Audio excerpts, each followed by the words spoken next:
In the early 2000s, Colorado's hate crime laws did not include sexuality or gender identity. So in spite of a killer bragging about bug-smashing a gay person, the murderer of two-spirit teen FC Martinez has been walking free since 2018. I'm Charlie, and welcome to Crime Lines.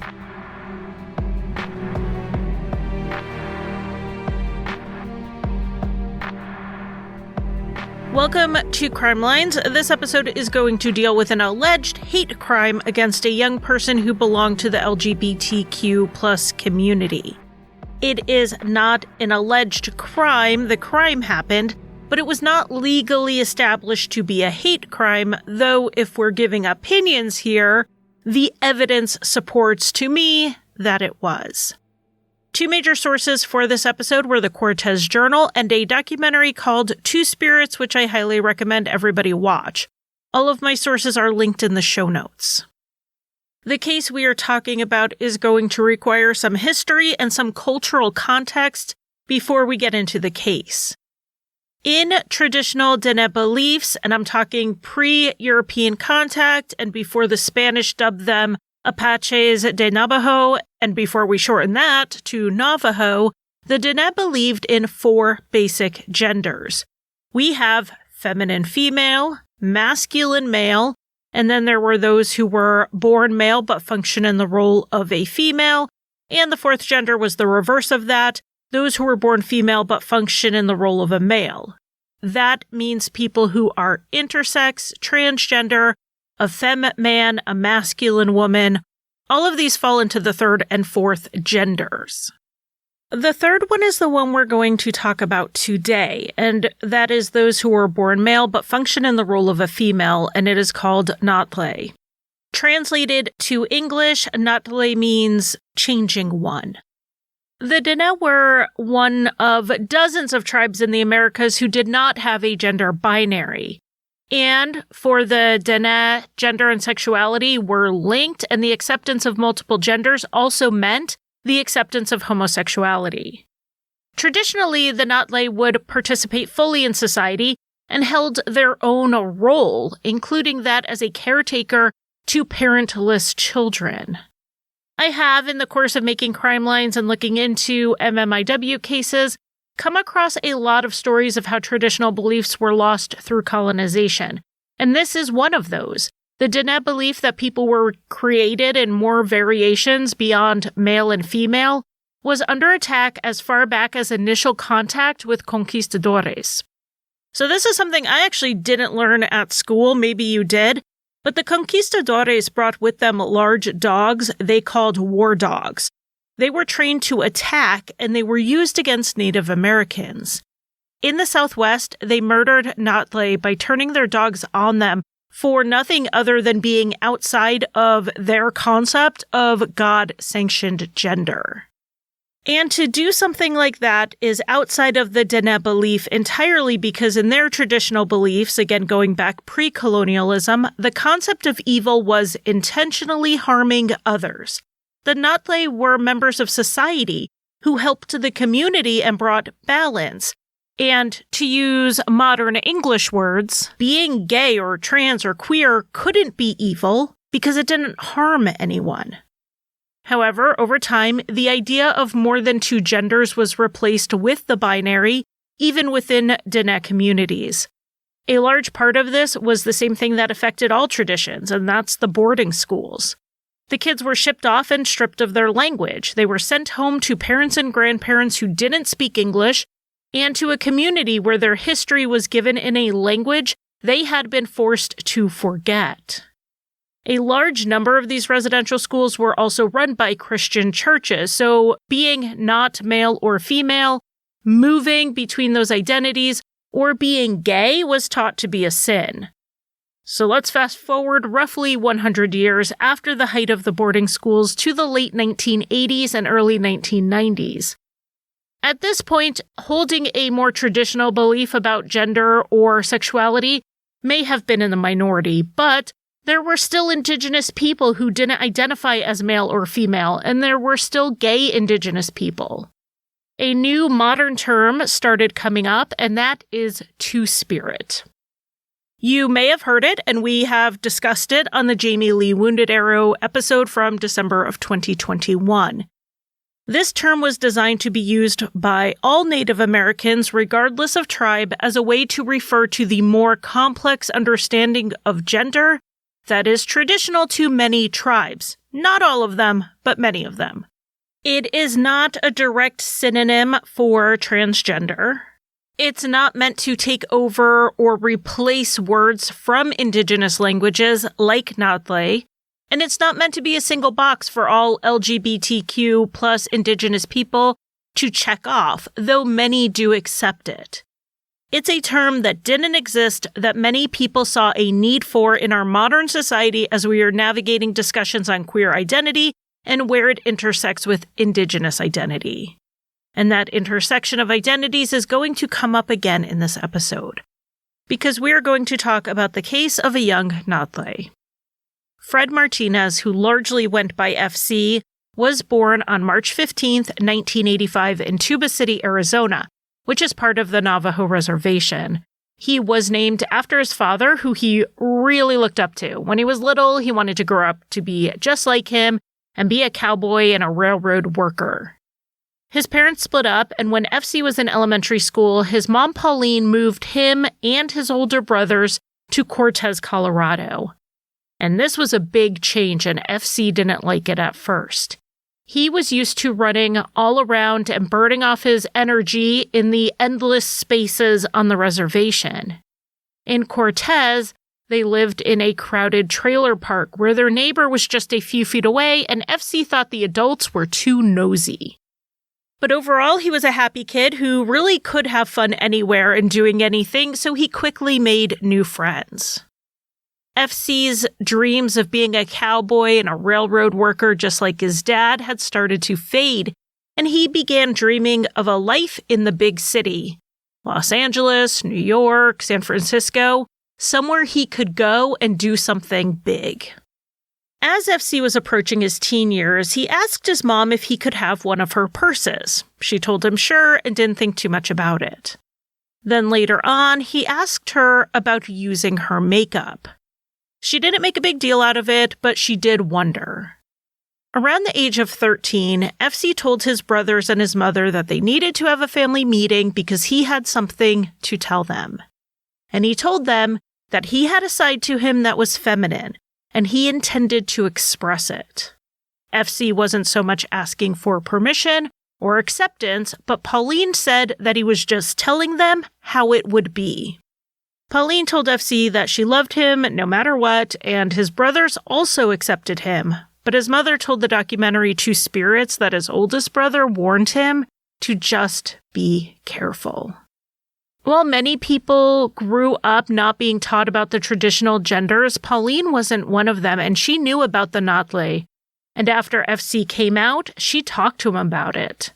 And FC, who is proud of being Dene, really embraced this. He would wear baggy clothing, but with his hair curled and makeup on. Sometimes he would wear a bra that he would stuff to try to get some more curves. He generally went by FC and used he/him pronouns, but sometimes he went by Fred and sometimes Frederica. He was male and female in balance in a single person, and he identified both as Nádleehí and Two-Spirit. The acceptance at home didn't translate to acceptance outside of the home. And I'm not just talking about other kids. Absolutely, he endured slurs and ugliness thrown at him by his peers. But it also came from the administration at the school as well. FC would get dress code violations for wearing clothing that the principal or a teacher would deem too feminine. So, do you remember those jelly shoes that were very popular in the 80s? They get a resurgence every so often, and they had one in the late 1990s when FC was in high school. So he wore a pair to school, and his mom got a call about it. Now, she assumed that style of shoe was not allowed, kind of like how you can't wear flip-flops to run around a playground. But then Pauline was up at the school a little bit after this incident and noticed that a girl was wearing those exact style shoes. She asked why FC got in trouble for it, but the girl didn't, and she learned it wasn't the shoes that were the problem. It was that FC was the one wearing them. A school counselor later said she was not aware of the bullying FC experienced, and she felt that he would have come to her if he was struggling with it. But I think she's missing something that seems plain today that just may not have been to her at the time. When a student feels singled out and bullied by the administrators, why would they then go to the school counselor about it? The truth is, they wouldn't. Regardless of the private hurt FC carried, he wouldn't give anyone, including the school administration, the satisfaction of seeing him in pain, except his closest and most trusted friends. They saw those moments, but to the outside world, he kept styling his hair the way he liked. He was wearing makeup when he felt like it and carrying his purse around, regardless of what was said to him and about him. But acting unbothered and being unbothered are two different things. At 16, FC had a dark moment where it looked like things were not ever going to get better. And he took a handful of over-the-counter medication in a cry for help. He immediately regretted it and called a friend to tell them what he had done, and he was taken to the hospital and had his stomach pumped. When FC talked to his mom, Pauline, afterwards, he told her that people hated him. And she said they didn't matter because he had a mother who did love him. And I'm not sure that Pauline knew what kind of statistical truth she was speaking. According to research conducted by the Trevor Project, Indigenous LGBTQ youth are 2.5 times more likely to report a suicide attempt than their LGBTQ peers. However, the Trevor Project also reports that LGBTQ youth across the board who felt high social support from their families reported attempting suicide at less than half the rate of those who felt low or moderate support. A supportive family will not erase the effects of bullying, but it absolutely mitigates them. After this incident, FC received counseling and came out the other side stronger than before and more confident to live his life out loud.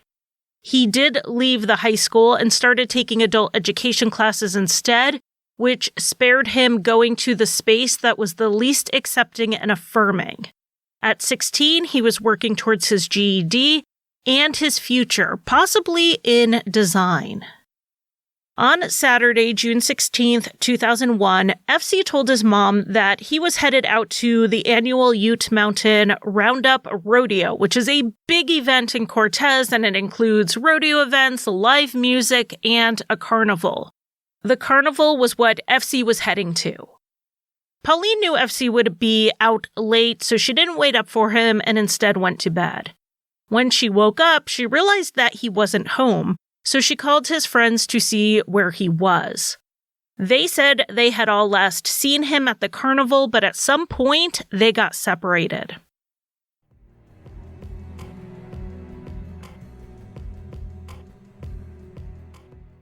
You know how to book flights and hotels. All you're missing is a tool to plan the travel experiences you'll have once you arrive. That's why you need Viator. Book guided tours, excursions, and more in one place. There are over 300,000 travel experiences to choose from, so you can find something for everyone. And Viator offers free cancellation and 24/7 customer support for worry-free travel. Download the Viator app now and use code Viator10 for 10% off your first booking in the app. Find travel experiences for you. Do more with Viator.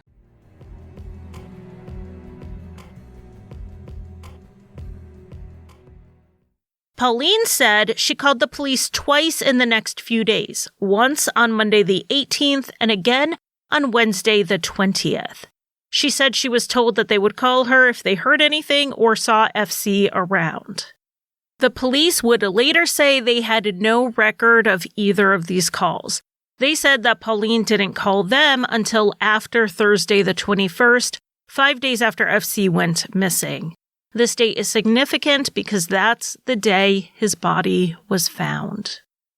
2 kids were running around a canyon area on the edge of town looking for lizards when they came across a body.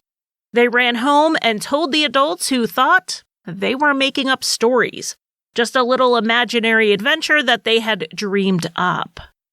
But one of their fathers decided that afternoon to go check in just in case and realized they were not playing around. He then called the police.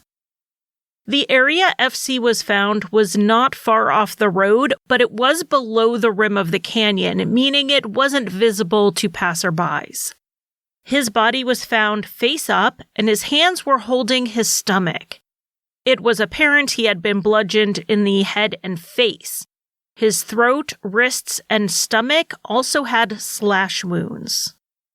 There was a bloody rock near the body, a large one weighing around 25 pounds, and there was also a trail of blood going down the hill that led to the body.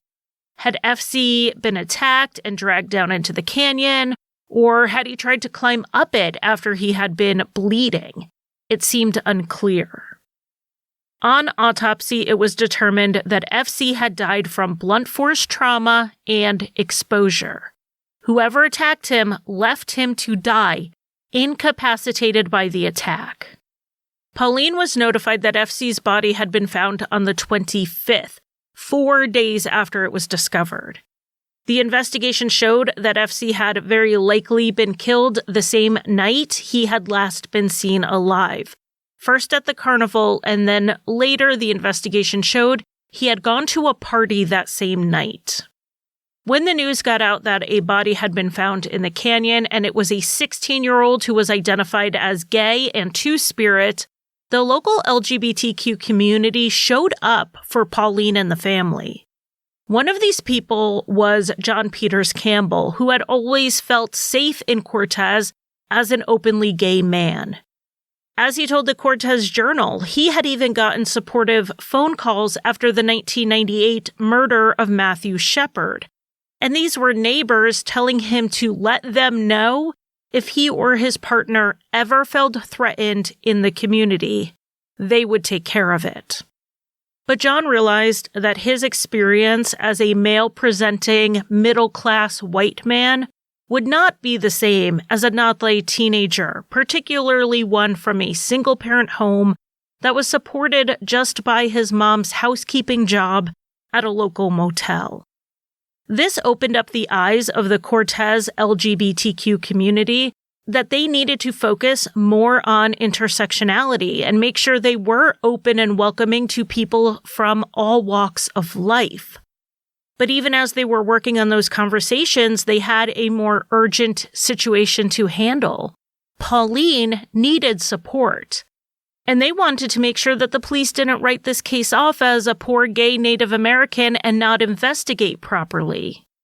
They also didn't want the media to misrepresent or misreport in a way that contributed negatively to the community. So PFLAG came in to help Pauline out, and PFLAG is an organization of parents, family, and friends who stand in support of the LGBTQ community. And one thing they have are parents whose children were victims of hate crimes, and they will fly in and provide that support to the family, that support that only someone who has gone through the same thing can really give. They also had a media representative from GLAAD come out to Cortez. GLAAD is the Gay Lesbian Alliance Against Defamation. She was able to manage the media, but also sit with Pauline to make sure she was being heard as a victim in this case when it came to the police and the DA. It was just 3 years before this that GLAAD had done the same things in the Matthew Shepard case, and while FC's case never got the same national media attention to that degree, locally the community rallied. But there were a lot of people in the larger Cortez community who shied away from jumping to calling this a hate crime right away. At the time, Colorado's laws didn't extend to sexual orientation or gender identity anyway. But it did include race, so they would have to believe, legally speaking, that FC was targeted because of his race for this to be a hate crime. But beyond discussing the legalities of a hate crime, let's talk about what that even means. I like that Colorado law calls it bias-motivated attack because that's what it really is. It's that the attack is motivated by a bias, not to the individual, but to the community they belong to. And because that crime was targeted at that community, it impacts them by instilling fear. It sends a message that they are not safe. And because the impact of this crime is extending farther out, there can be, depending on jurisdiction, sentencing enhancements with a bias-motivated crime or a hate crime. And I understand that no community would want to be known as the town that has hate festering.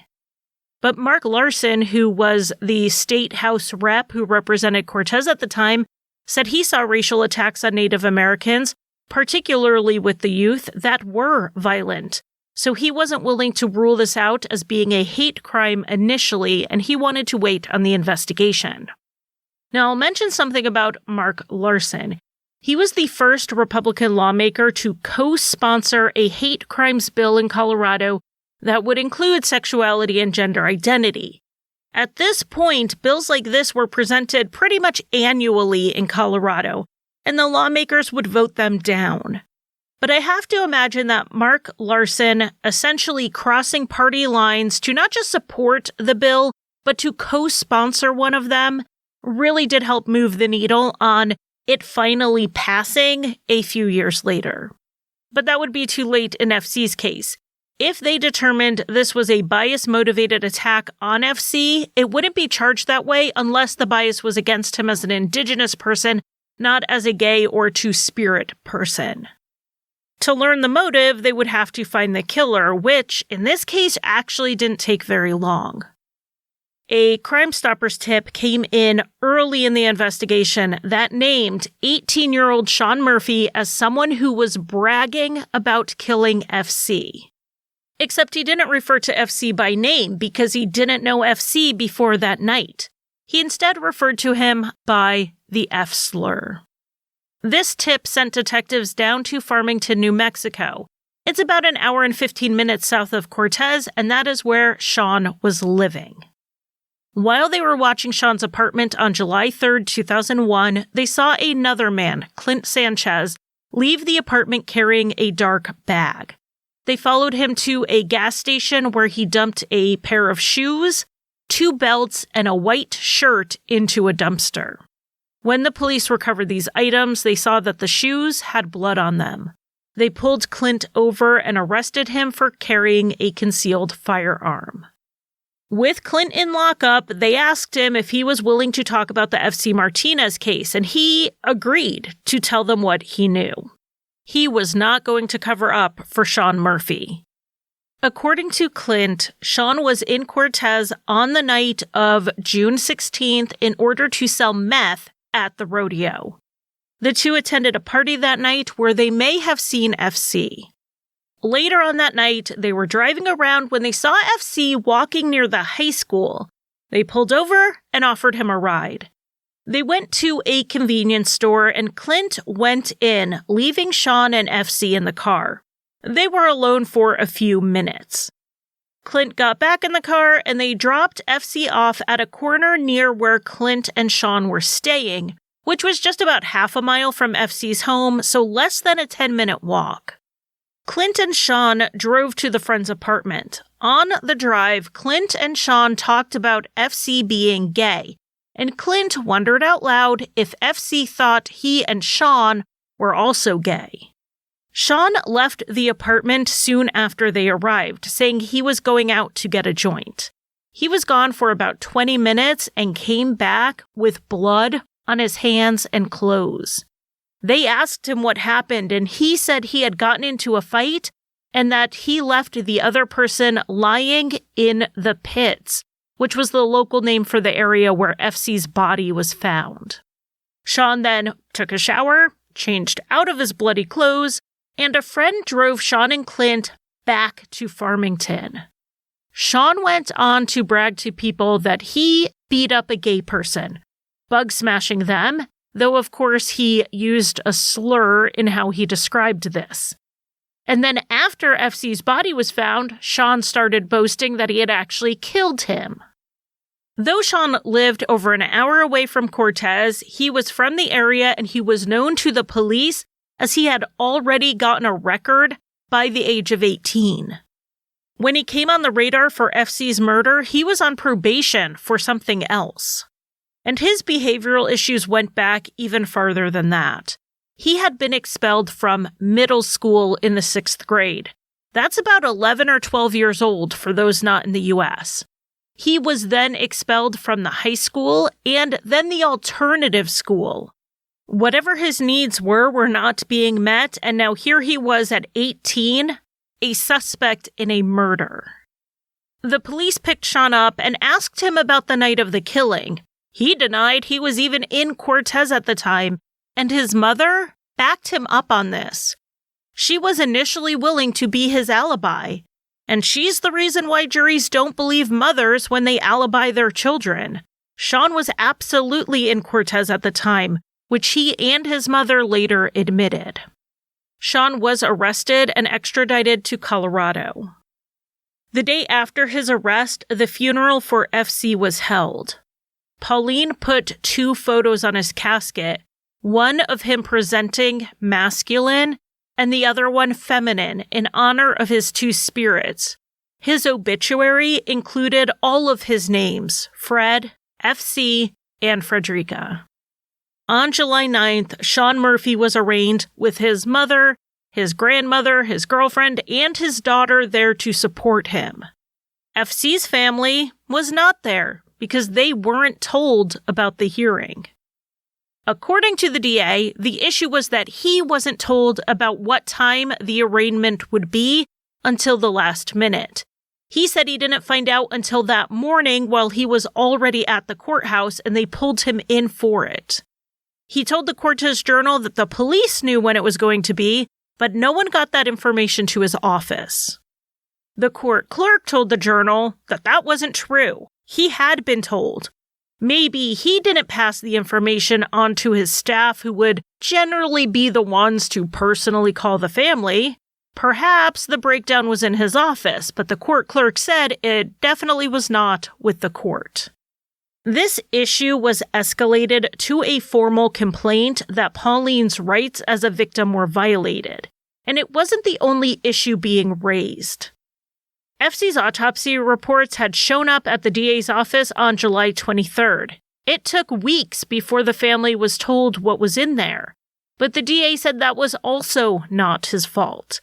They got to the office on the 23rd, but he wasn't there. He himself didn't go over them until he was back in the office on August 2nd, and no one else can pass this information on to Pauline until he had gone over it first. He denied the accusation that his office was not keeping Pauline in the loop as the case made it through the legal system, like her complaint stated. The goal of this complaint had very little to do with punishing past actions and more to do with making sure the DA's office kept Pauline in the front of their minds in the future, and that they were respecting her rights as the mother of a murdered child.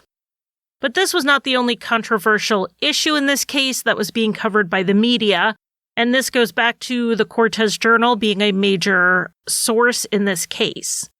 The other issue that everyone was discussing was this a hate crime or a bias-motivated attack or not? Now, I'm not talking legally because, like I keep mentioning, Colorado did not include sexual orientation or gender identity in the law at the time. But just because the court wasn't going to debate it didn't mean that the community wasn't. And people were asking, was this murder a crime motivated by homophobia or transphobia? On one hand, the investigation uncovered evidence that it was, evidence like Sean Murphy using slurs when he told people about what he did. But then there was also evidence that maybe the primary motive was robbery, as he also stole $40 from FC. A bit of a side note here, since it doesn't necessarily apply to this case, but Colorado law at the time required a hate crime to be 100% bias motivated, but since 2021, the law only requires that bias be one factor, and it doesn't have to be the sole motivator. So attacking someone because they're gay and stealing their $40 would not mean it wasn't a hate crime. But these are the types of conversations happening in Cortez, issues surrounding this case like intersectionality within the LGBTQ community, the place of the LGBTQ community within the larger Cortez community, hate crime legislation, All of those were being litigated in the local paper, in coffee shops, and across fences, as this was a big case in the area. And all of that was happening while the legal side was happening in the courthouse. At Sean Murphy's preliminary hearing in September 2001, the defense indicated that he was going with an affirmative defense, and that was going to be self-defense. Basically, his story was that he and FC, who had never met each other that night other than Sean and his friend giving FC a ride, were hanging out down in the canyon and they got into a fight. Sean hit FC with the rock in self-defense in a situation of mutual combat. When he left, he didn't know FC would die as he was alive at the time. Now, while we will never know exactly what happened in that canyon, I don't think Sean's version is in line with the evidence. For one thing, Sean was only gone for about 20 minutes. In that time, he just so happened to bump into FC, go down into the canyon, have a fight break out, hit FC numerous times with the rock in self-defense, and then go back to his friend's house. The sequence of events local advocate John Peters Campbell gave to the documentary Two Spirits makes a bit more sense. He said that after Sean came upon FC, whether on purpose or accidentally, he started chasing him. FC was familiar with the canyon area since it was close to his house and it was a popular teen hangout spot. He would have known the area and he may have felt he could hide in there. At some point, FC was trying to climb up the hillside to get away from Sean, but he was pulled back down where Sean hit him. FC either crawled or was dragged into a hollow where Sean then picked up the 25-pound rock, which he would have needed 2 hands to handle, and repeatedly beat FC with it. Though Sean claimed FC was alive when he left the scene, he had to have known based on the severity of the injuries that FC was immobile and unconscious. The closest to explaining this was Sean saying he was drunk that night. In the end, Sean stuck to his story that this was a mutual fight and not a one-sided attack. In February 2002, he pleaded guilty in a plea deal that lowered the charge from first-degree murder to second-degree murder. They also dropped a charge that he was facing for attempting to escape as he awaited trial. He was facing a sentence of anywhere from 4 years to 48 years behind bars. At sentencing, Pauline addressed Sean directly, telling him that he took her child away. She got graphic in confronting him with how he crushed FC in the head and had to have felt his skull fracture. And then he left him there to die. As the family wondered where FC was for a week, Sean was busy bragging about what he did. Pauline asked the judge to sentence Sean Murphy to the maximum. The DA joined the family in asking for the maximum penalty. Though the attempted escape charge was not prosecuted, it was brought up at sentencing. Sean had tried to cut through the jail bars. Also, while awaiting trial, he had threatened to assault a guard. This was someone who would need a lot of time to be rehabilitated. Sean's mother spoke on his behalf, trying to mitigate any argument that he targeted FC for his sexuality. She said that she was a lesbian and Sean was not homophobic.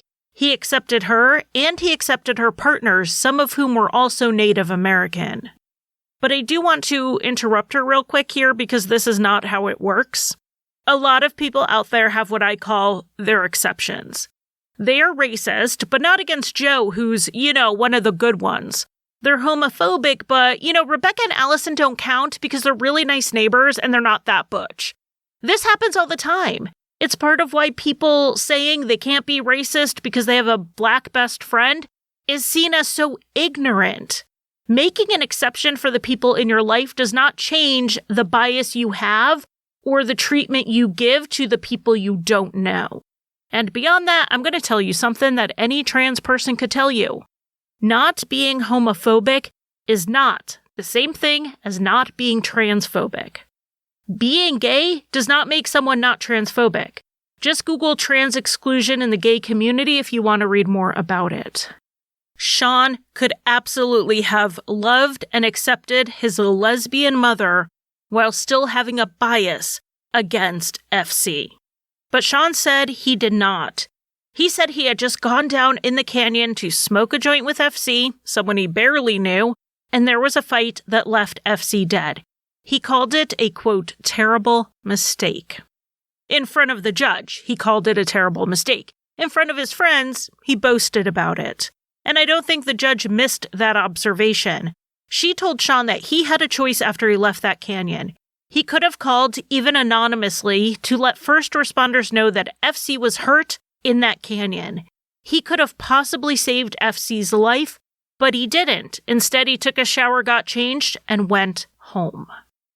The judge then gave Sean Murphy a 40-year sentence, which is much closer to the maximum than the minimum.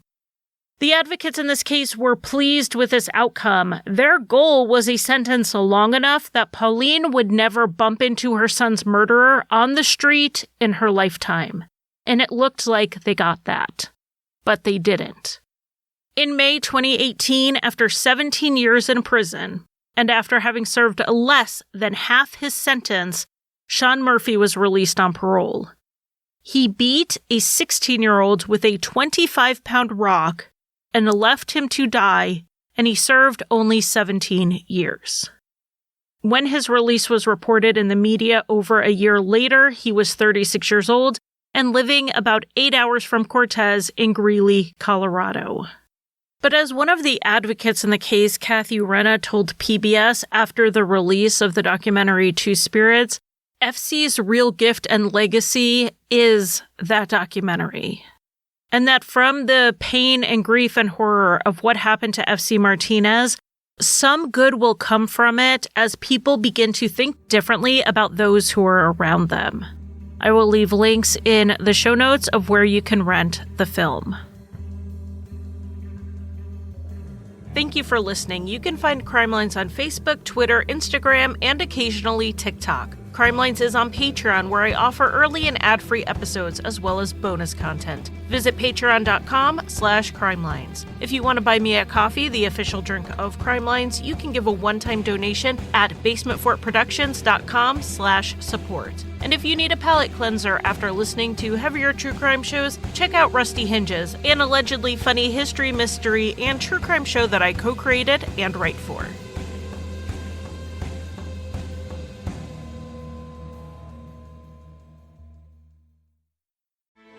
Grand Canyon University's RN to BSN online degree program makes earning your bachelor's in nursing possible. Balance online coursework with local in-person clinicals to position yourself for potential leadership opportunities in the time you have from wherever you are, leaving room for what matters. Achieve your goals with your personalized plan and team behind you. Find your purpose at Grand Canyon University. Visit gcu.edu.